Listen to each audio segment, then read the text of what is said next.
Good evening. Afternoon, all. Hello. Good evening, good evening, good evening.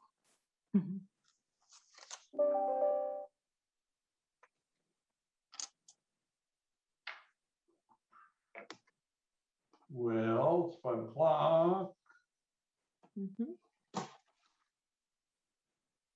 Have a quorum. All right.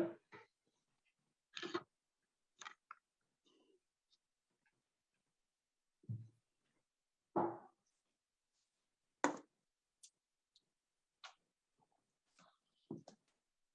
room looks kind of bare. It's a little empty in there. So who's the mystery guest on the panel? I think he's talking about the attendees. We have all of the members of the Planning Commission and staff. We have No. It's okay. It's not serious, okay? I was trying to answer the question. Look at your screen and you see the city of Lancaster, right? Yes. So you're not old enough to remember what's my line? Who's? Okay, well, let's move on. All right, it's 5 o'clock. Are we live with the public? We are. We are. Good.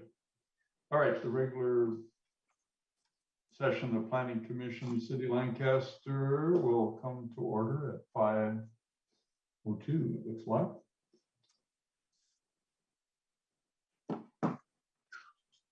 Recording in progress. What was that? That was just the recording, Chairman Vos.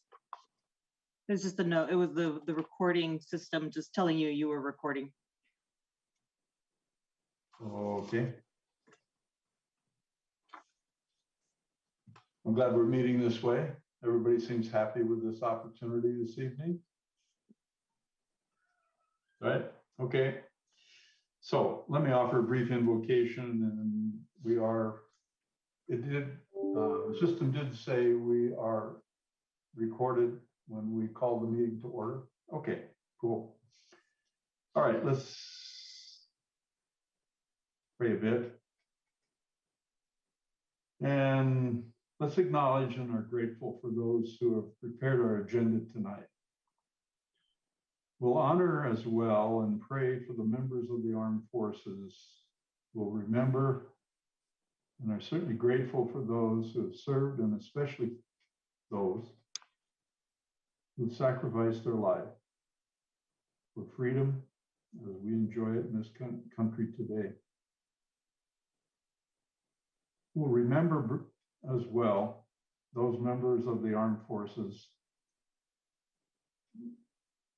both injured as well as deceased, who recently were impacted in Afghanistan.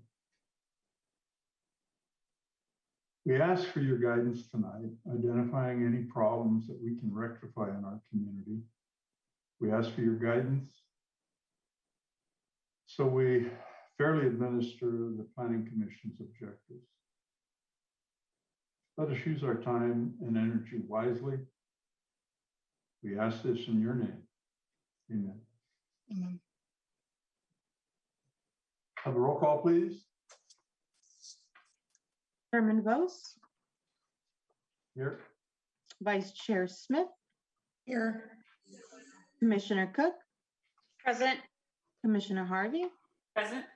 Commissioner Moore, Here, Commissioner Paris is absent, Commissioner Tufts is absent. All right, thank you. We have a quorum then.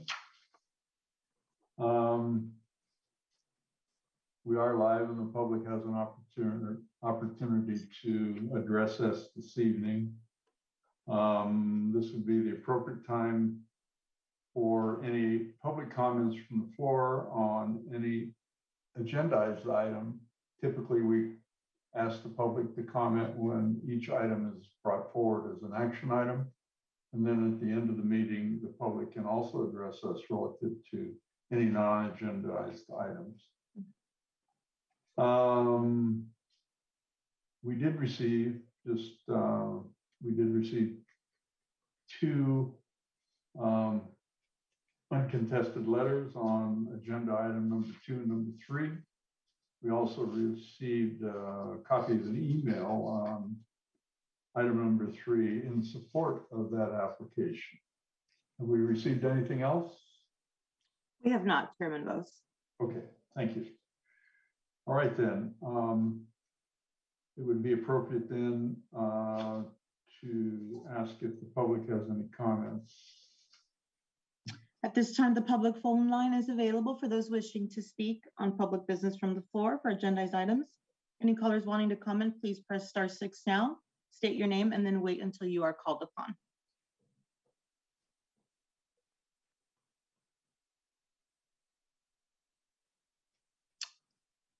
There are no members of the public wishing to speak this evening. All right, thank you. So the first item to consider tonight would be approval of the minutes of our regular meeting of August 16th, 2021. May I have a motion, please? I move that we approve the minutes of the August meeting. Second. Okay. Thank you. Anything further? Any comments from the public?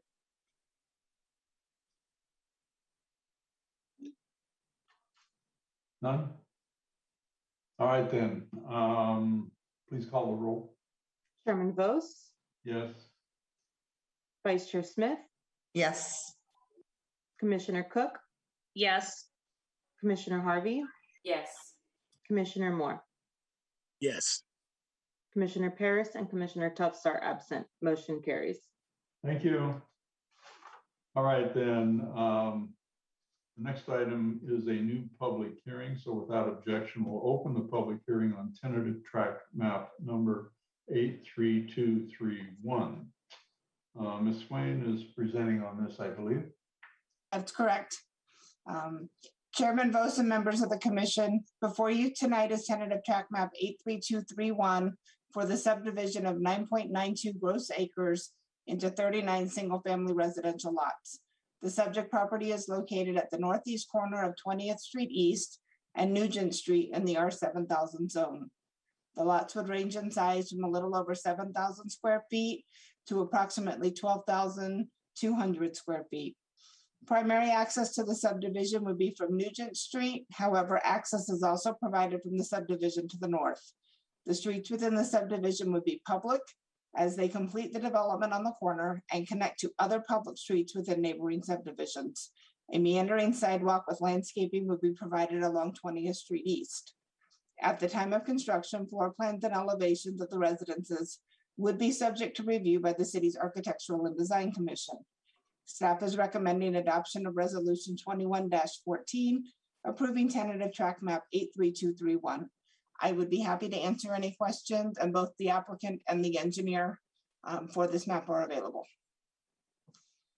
All right, thank you. Members, do you have any questions or comments? None? Shall we ask the public for comments, please?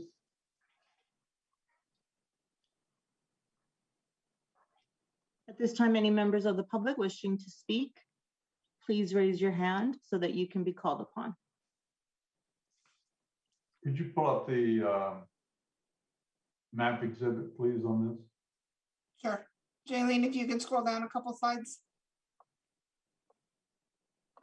One more. There you go.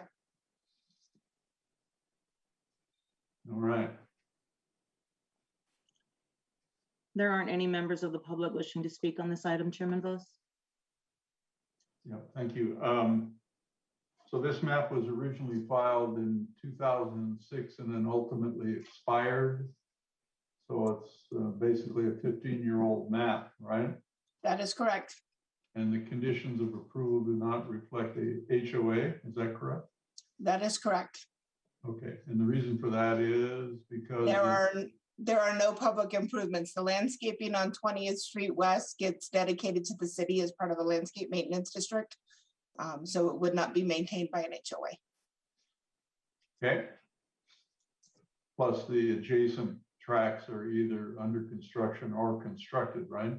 Correct, and they have public, everything within them is public. Right, okay. Thank you. Mhm. All right, anything further from anyone? Does the applicant or the representative care to comment? Not necessary unless you want to.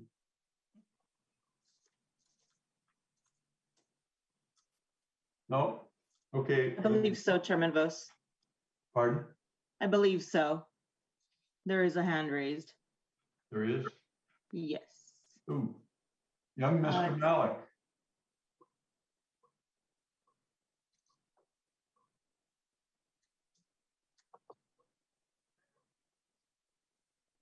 It looks like Mr. Malik was here. Carl, are you there? I am here. I raised my hand. I think I'm still, We can hear you. oh, you can, okay, yeah. So I just want to let you know I'm available if you have any questions. Okay. Yeah, it's good to see everybody, even though we're not in person. All right, thank you, Carl. All right, then, anything further from members, staff? It'd be appropriate then to close the public hearing without objection. Consider a motion on this matter.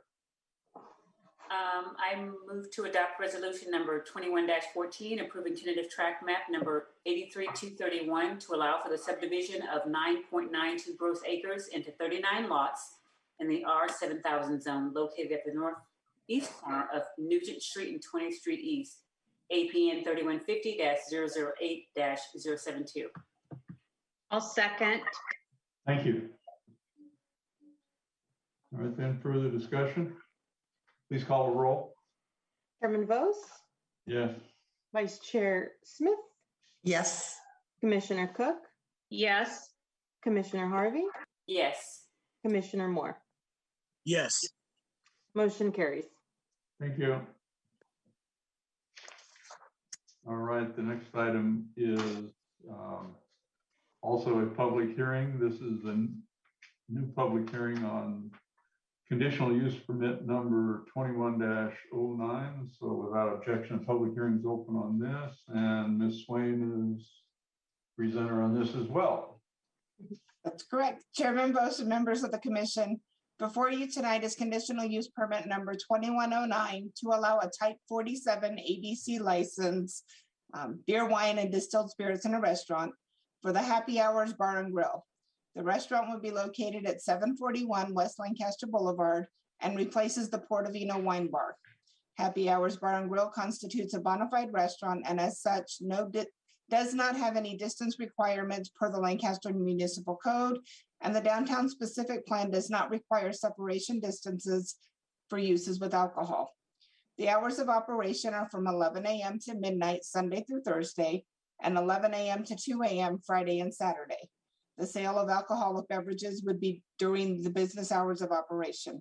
No live entertainment is proposed at this location. Additionally, the operation of the restaurant would comply with the identified conditions of approval. Staff is recommending that the Planning Commission adopt resolution number 21-16 approving CUP 2109. I would be happy to answer any questions, and the applicant is also available. Thank you. I had sent an email to Ms. De La Cruz to correct the Sheriff's Department report writer name in your staff report. Correct. So we send those investigators' reports to Public Safety and Deputy Lance Jordan. And I did not notice that another deputy filled it out on his behalf and signed it. The information is still valid. and we can make the change in the staff report if needed. Okay, thank you.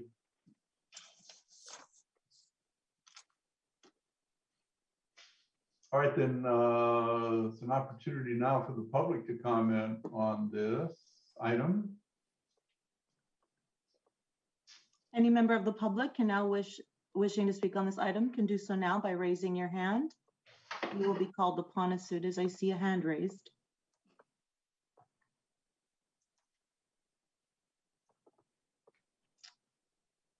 I don't have anybody wishing to speak on this matter. Okay, thank you. Members, any comments from anyone?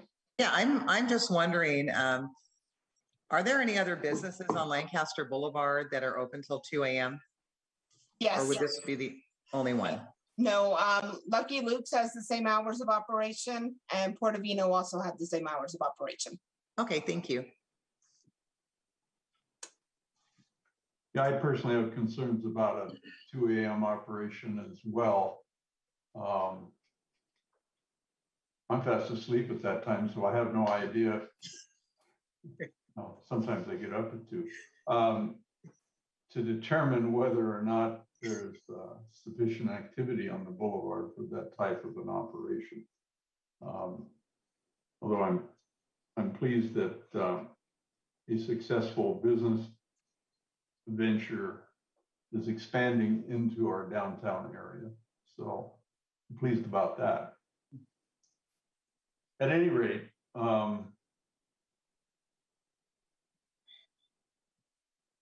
in our conditions of approval, if we have issues in future with the late hour operation, Ms. Corbett, what are our options? Good evening, Chairman Vose. The conditions of approval include that the Planning Commission may recall a matter for continued discussion in the future. We can modify a CUP, we can revoke a CUP should that end up being appropriate. Obviously, we would have to conduct an investigation and prepare reports and present them to the Planning Commission. At that point, then the Planning Commission could make the determination that it is appropriate to further impose conditions on the establishment that would shorten the hours. For example, if that ended up being a nuisance condition that was problematic. Or in the alternate, if we had an operation that had shorter hours and they applied for extended hours, we would also have a public hearing as well, right? That is correct, yes. Okay. I'll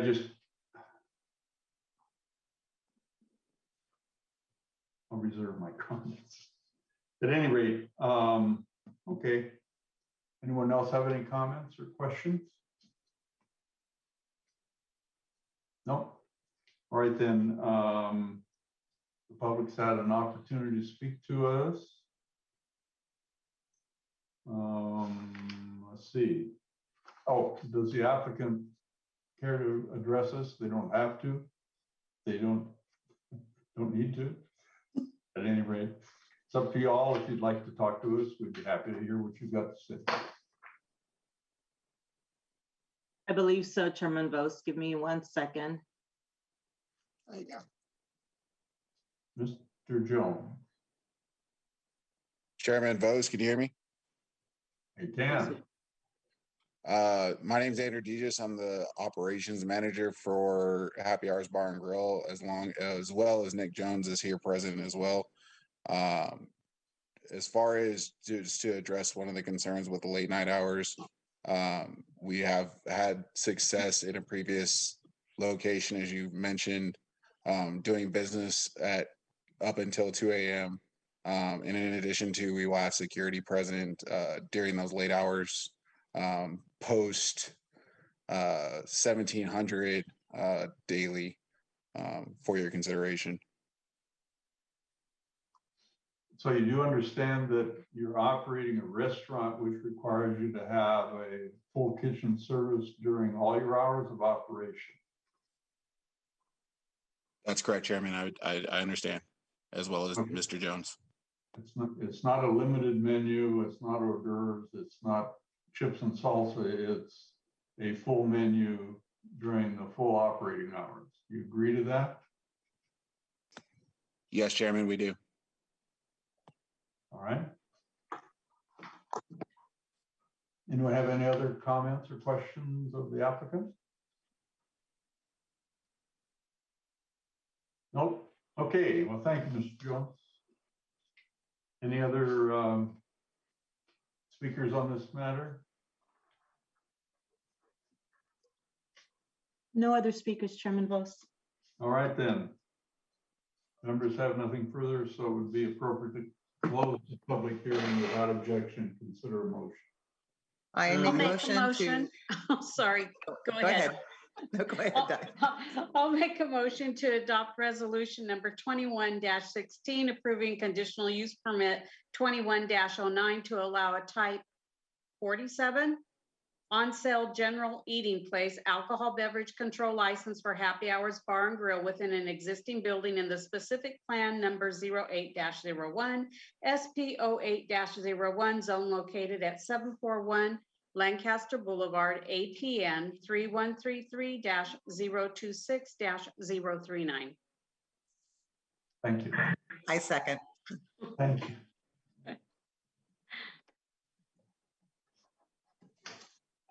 Mr. Moore, I think the ladies are in charge tonight, it would look like. Not just tonight, just saying, but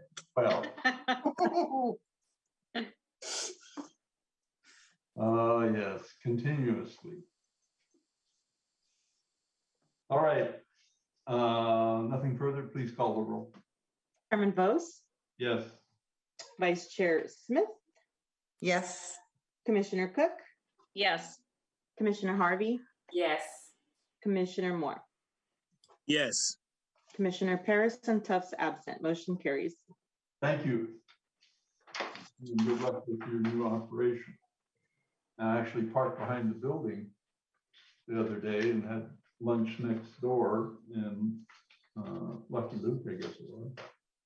And saw your signs and new awnings and so forth. So we're pleased to have you. Best of luck. Thank you, Chairman. Right. All right, then. So that concludes our action items for this evening. Ms. De La Cruz, do you have anything you'd like to talk to us about? I do a few things, actually. I'll try my best to keep it short and sweet. The one item you see here for the housing and environmental justice element item, unfortunately, it didn't appear on this agenda. We are working with the state on the preliminary comments and making those adjustments. We anticipate bringing the item before you at next month's meeting. We had originally anticipated September, but we need to bump that a little bit just to make some final tweaks and adjustments. So that's why you didn't see that item here tonight. The other one is related to the governor's order that allows for these types of meetings telephonically and via Zoom. It is scheduled to end at the end of the month. I have not heard anything else related to an extension of any kind. And I don't know that there will be an extension. So we're tracking that. Our city clerk is actively monitoring whether that gets extended or not and what the future looks like with respect to telephonic and Zoom meetings. And I will keep you all posted once I know. The last item, which is the lengthiest of the items, Chairman Vos asked for a general update with respect to some of the bills that were passed last week. You all may have seen that the governor passed a series of housing legislation that had been waiting for him on his desk once the recall portion. Once they got through that, he immediately signed the housing bills that I will speak to in a minute. The three bills that were the hot bills, if you will, were SB 8, SB 9, and SB 10. Specifically, SB 9 had a ton of opposition Over 240 cities submitted opposition letters to the governor's office, to the League of California Cities, to every possible portal and organization that you can think of. We did the same. We submitted opposition specifically on SB 9. And unfortunately, the governor did sign all of these bills. SB 8, just to bring you up to speed, SB 8 was originally SB 330, which was the Housing Crisis Act. Back when SB 330 was signed in 2019, I believe, it had a termination date of 2025. What that did in essence was it put limitations on a city with respect to what you can ask for on approved projects. It specifically identified having checklists that were specific enough so that projects would know which items would be required of them. And once approved, cities couldn't ask for anything else. It also put a freeze on fees. It required that cities give very specific comments upon initial submittals. Cities weren't able to ask for anything more. It was basically identifying a very clear path for projects and the inability, if you will, to change that. So projects approved, for example, by the Planning Commission, or even ministerially, when they were approved at that moment in time, cities couldn't ask for any changes. That again extends to 2030. That bill is not a significant impact to us. We're not overly concerned with SB 8, but nonetheless, it passed. SB 9 is the tricky one. SB 9 is twofold. First and foremost, it is known as the bill that takes away single-family zoning. It would allow for a duplex on any single-family zoned parcel, regardless of size, location. It would be allowed ministerially with very, very little authority by the cities. The other component to this bill is that it would allow for what's called an urban lot split, which would allow for the subdivision of any single family zoned lot. So in essence, you have a parcel, it gets subdivided, and you can have a duplex on each parcel. So a lot that was once one single family home could become a 4-unit property with zero review by the city, by the Planning Commission, no CEQA. These projects would be exempt under CEQA, no environmental. These laws take effect January 1st. We are scheduled to meet with our legal teams and come up with what we may have some options to look at some objective standards and design standards, but that is about it. Our hands are very, very, very tied with respect to these bills. There are some, I'm sorry? Ms. De La Cruz, then, so the adoption of SB 8 then amends the Subdivision Lands Act and the MAP Act in the state? Correct. SB 9 does that. That's another component of it. It could give tentative maps up to 4 years of life initially when they currently have 2 years. So, you know, for example, the map we approved today, they would have normally received 24 months of expiration. Under the new bill, they would get 4 years upon their expiration. We are, again, this is hot off, you know, the governor's office. We're still going through the bills with the fine-tooth comb. We've already, you know, we have over the next week, actually, no, not next week, this week, tomorrow, several of us are heading out to the League of California Cities Conference, where we hope to hear a little bit more on the implementation of the bills, options for these bills.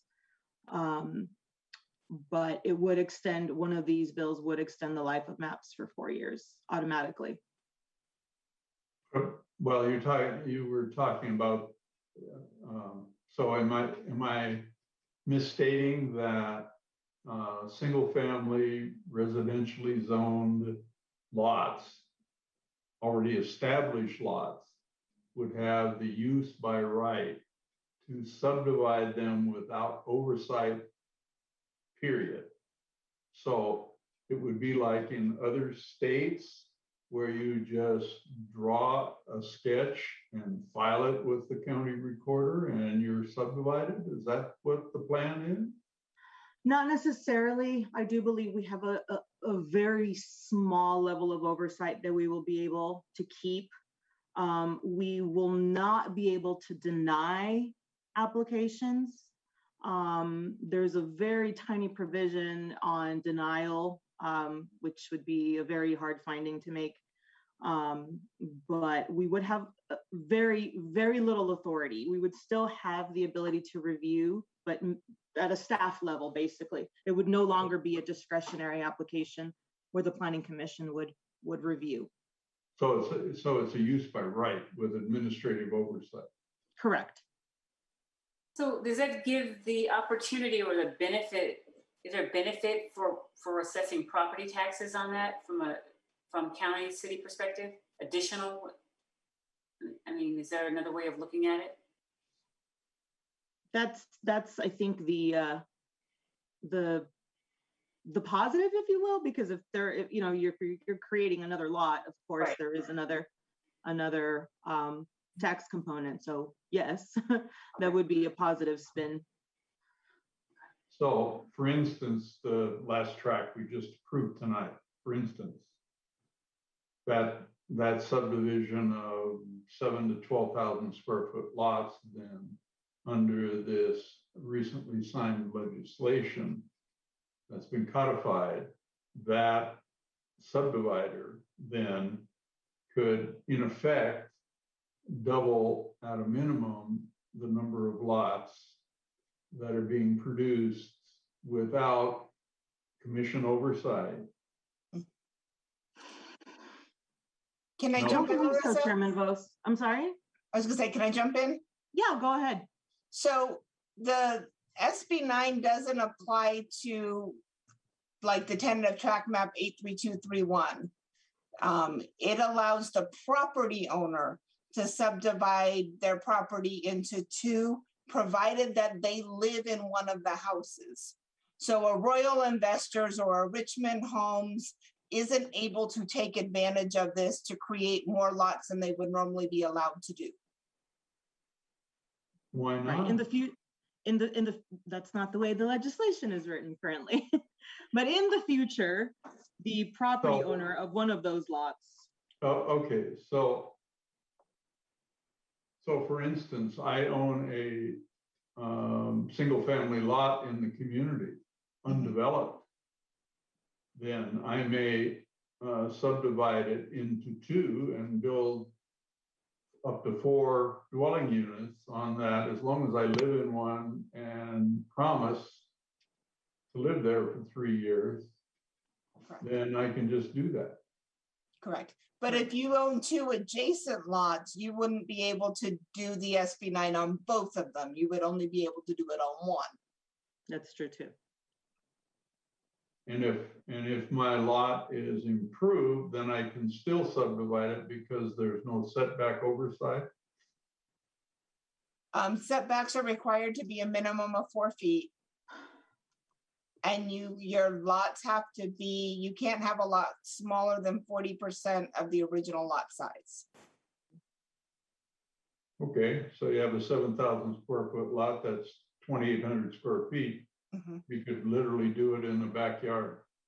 Mm-hmm. Right? That's correct. So there's no limit on the size and the footprint either, right?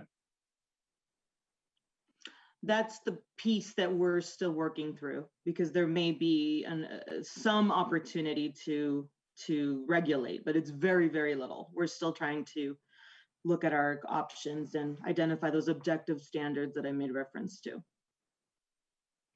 So the state legislature and their infinite wisdom are now dictating how property is developed in jurisdictions. So the development opportunity oversight by the public of their locally elected and appointed officials is waived in these particular bills.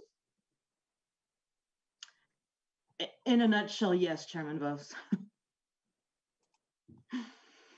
So if a development has a specific plan already in place or a conditional use permit already in place, then what? Don't know the answer to that one. I would imagine, and Ms. Corbett could step in, but I would imagine that these provisions would be applicable even to those that have been previously approved by the Planning Commission. For example, projects that you previously reviewed through a CUP that were RPDs, those properties, you know, those are the smaller lots, the 4,000 square foot lots. Should an individual owner of one of those lots in the future wish to subdivide, then they could do so. Well, I'm sure the legislators who voted yes on these and the governor have a clear understanding of what impacts in the community. I mean, I'm sure they know. I don't think the governor lives on Nob Hill, however, but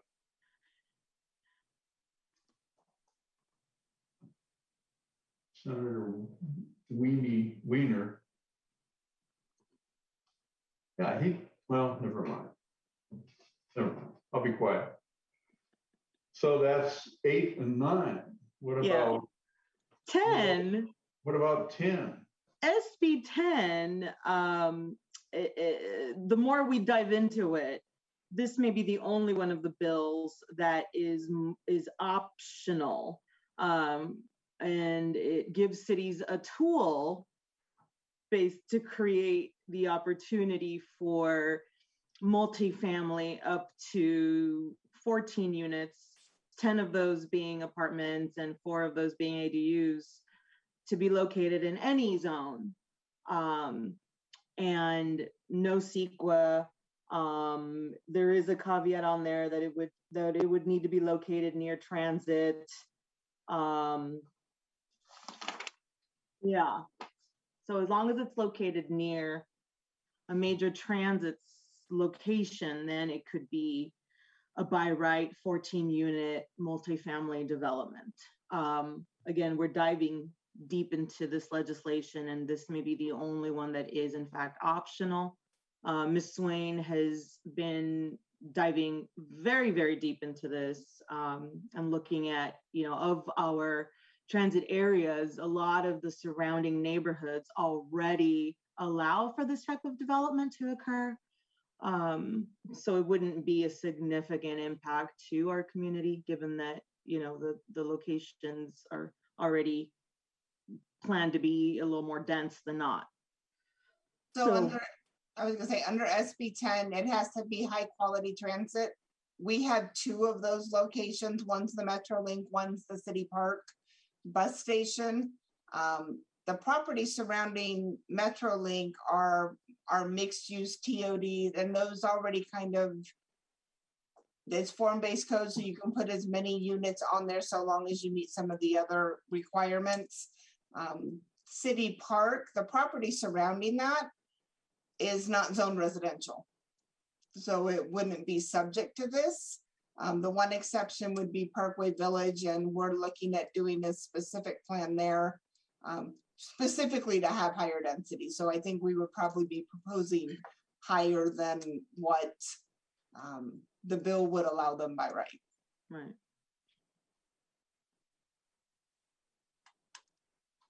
Wonderful. I might add the trade association that I belong to and have been paying dues for 47 years was one of the staunch supporters of these bills, the idiots. And I'm glad I've passed that point in time where I don't have to pay dues anymore. Otherwise, I would quit. you know, at any rate, time marches on. Other organizations, however, were very supportive of this because of the supposed job opportunities offered and so forth. And maybe it is in some jurisdictions. Frankly, I don't see much impact at the local level here, other than more administrative time and cost and expense that we haven't had to incur before to administer this stuff, right? Changing all the codes, going through all that process to conform, and then potentially being litigated if we don't comply, right? Right. Right. If we do have any option, we would be moving pretty quickly on this and trying to have something before the city council, really before the end of the year. This goes into effect January 1st. So we will be moving very, very quickly. Don't know if that looks like an urgency ordinance of some type, but we will need to act very fast. Just at least to absorb whatever option we do have. So is League of California Cities then doing the oversight and administrative analysis to share with members? Hopefully, they were very much, on the forefront of pushing jurisdictions to oppose. Their position obviously was to oppose a lot of these bills, and they were even up to Thursday morning. They were pushing cities to submit their opposition and to get on board. What they will produce ultimately, I don't know, but I'm hoping that they do give communities something tangible to work off of. I imagine this is not the end of this. No, certainly not. All right, very good. Thank you. And that's all I have. That's it, huh? All right, well, I'm sure we'll be hearing more about it. Absolutely. I'll keep the commission updated on what our next steps would be and if we hear anything else and what our position will be and so on and so forth. All right, thank you very much. Appreciate you taking the time to share that with us. Of course. All right, members, ladies, and Commissioner Moore. Here we are. Anybody have anything special to share with us? Anyone? No? Okay. Well, thank you all then. And if there's nothing further, oh, wait a minute. We've got to ask if the public wishes to comment on non-agendized items.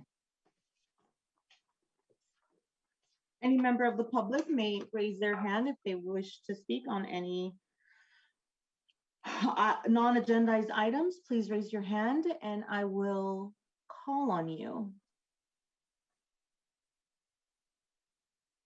I don't believe there's anybody wishing to speak. Right. All right, thank you. Okay, then. So we'll adjourn then to our special meeting of October 11, 2021 at 4:30 p.m. And it will likely be in person. Unless otherwise noticed. All right, very good. Thank you. Thank you. All. Appreciate your work tonight. Thank you. Bye-bye. Bye, everybody. Bye. Recording stopped. Joy.